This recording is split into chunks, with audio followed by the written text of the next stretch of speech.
Captain of Industry is a factory sim meets colony management game, similar to if Banished had more mechanical depth than watching all of your citizens die of old age. While these two genres are very well established, I feel this game does them in a unique way, and the way they bounce off each other makes for some interesting gameplay loops. Before we go any further, I want to disclose that I received this copy of the game for free from the game's developer. This video is not sponsored, but after my first 7-hour session of the game was so enjoyable that it kept me up until 3 AM, I kinda wish it was. Additionally, the footage you're seeing in the background now was kindly provided by the developer as promotional material for their third major update, which released yesterday. The game is also on a 30% sale for the next 2 weeks to celebrate the launch. So if you're a returning player, you've got some things to look forward to. But if you've never played this game before, let me tell you why you might want to give it a try. What does this game do that's so different from all the others? Well, something you might notice immediately is that there are tons of vehicles. Whether you're cutting down trees with a logger, mining for ore with an excavator, or shipping resources around via trucks, everything is done with vehicles. The prevalence of vehicles was the thing that hooked me, but it also contributes to one of its most standout features. In any other factory game I've played, there is a level of micromanagement that is mandatory to get any factory up and running. Most of the time, you'll be controlling where inputs and outputs go directly. In this game, it's a little bit different. Of course, after a few tech tree upgrades, you'll still have that same precision control over your production lines here, but what's really refreshing about Captain of Industry is that you don't have to deal with that level of fine-grained tuning until you want to. These little blue trucks are the lifeblood of your factory. They will automatically deliver any requested items and keep your factories running based on a priority system. Similar to telling a RimWorld pawn they should probably put out that fire in the corner before continuing their game of horseshoes. So long as your fleet is sufficiently sized, and you've done some basic consideration for how far they'll need to drive to do deliveries, most of the movement of items is taken care of automatically. When you do want to begin implementing some more efficiency into your line, you can start by grouping similar machines or even building out an entire production chain from start to finish. This is where you'll find your conveyor belts, balancers, sorters, all the normal factory game stuff. This kind of grouping and conveyor belting can help take some of the load off your trucks so they don't get overwhelmed trying to keep up with deliveries between two buildings that are right next to each other. But until you decide you want to spend time doing that, you can set up cool factories with imports and exports and let the trucks do the work for you. This is a bit of a pattern with Captain of Industry. It does big picture work very well. Something which you'll see again once you unlock blueprints. I don't think I've encountered a more robust blueprinting system in any of the other factory sim games I've played, and definitely not one which the game hands you on a silver platter so early on. You can blueprint any set of existing structures exactly as they are and duplicate them for easy scalability. Even if you built something without blueprinting in mind, you can still come back later and just copy-paste an entire factory, saving it to your blueprints library if you want a permanent record of it. You get access to blueprints pretty early on in the tech tree, but you'll get access to some other incredibly useful tools even earlier. Starting off with the planning tool, anything constructed in this mode will start paused, meaning that it won't have any materials delivered and it won't be built. This is great for when you need to reserve space for a future construction project, but don't have the resources or don't need to build it right now. It also lets you slowly construct new factories piecemeal without worrying about them being partially constructed before you've had a chance to go through and tinker with the whole line. The cut tool only works on unbuilt structures, but allows you to take a part of a pre-planned factory and shift it around. This is great for when you carefully planned out a lot of structures, but realized that they were just a little bit too far to the left. And each of these tools can be used in conjunction with the blueprinting and copy and paste tools to quickly scale up larger sections of your factory or fine-tune the smaller ones. All of these things are a massive time saver, as one of the core game loops is a push and pull of resource abundance and resource scarcity. If you've previously established even a small factory for any resource, you can copy it and paste it around, hook up inputs, and suddenly your production woes for that resource are taken care of. This will of course carry over any flaws in your old design, but maybe you just can't be asked to stop what you're doing and will definitely redesign it later. Yeah.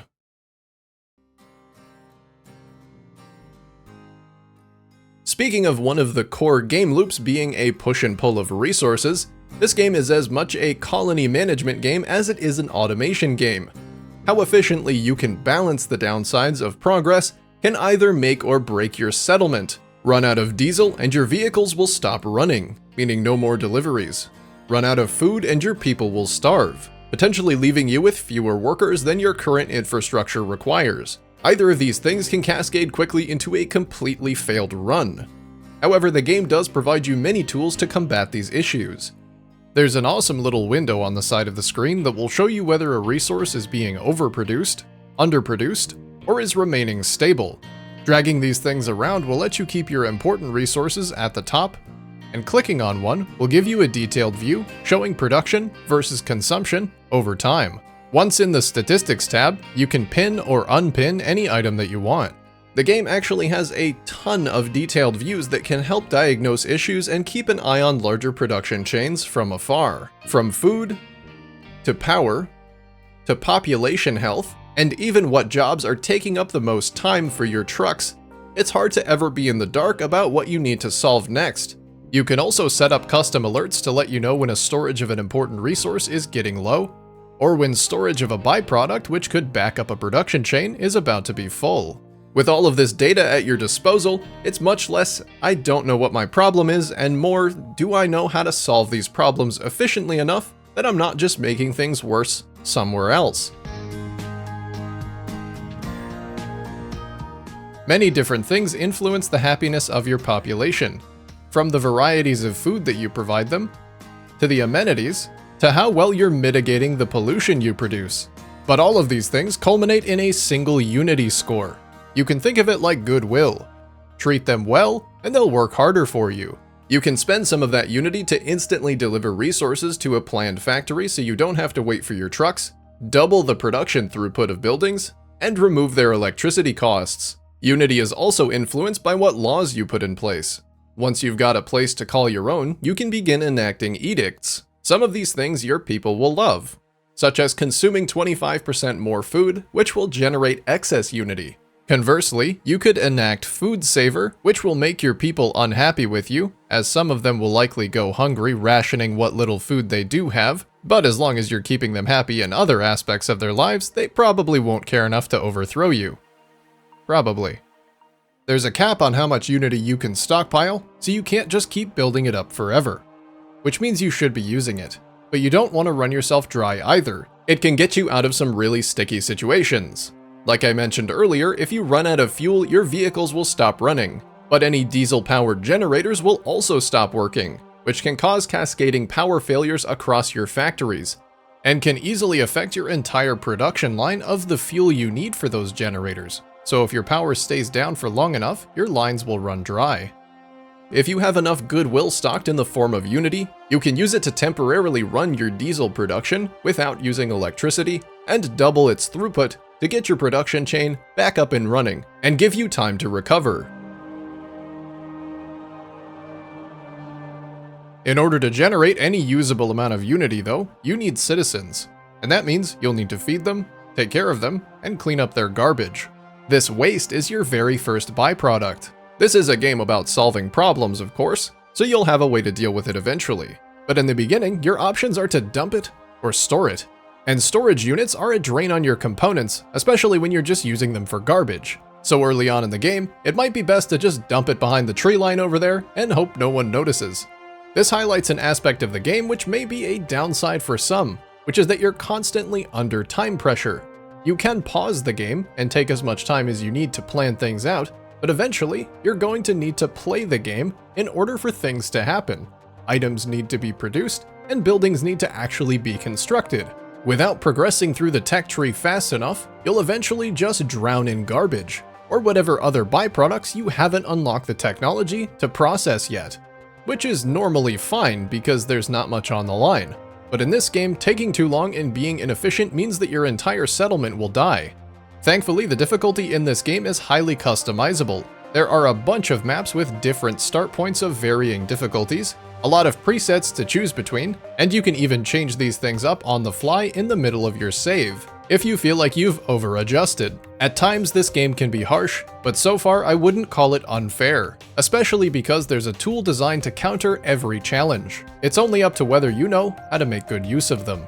This game muddies the waters between cozy town planner and factory sim, and takes some of the best aspects of them both. In times of material excess, you can sit back and watch your factory expand, which makes those moments of stress when you realize that your production chains for some important resource like diesel or food are insufficient, all the more rewarding to solve.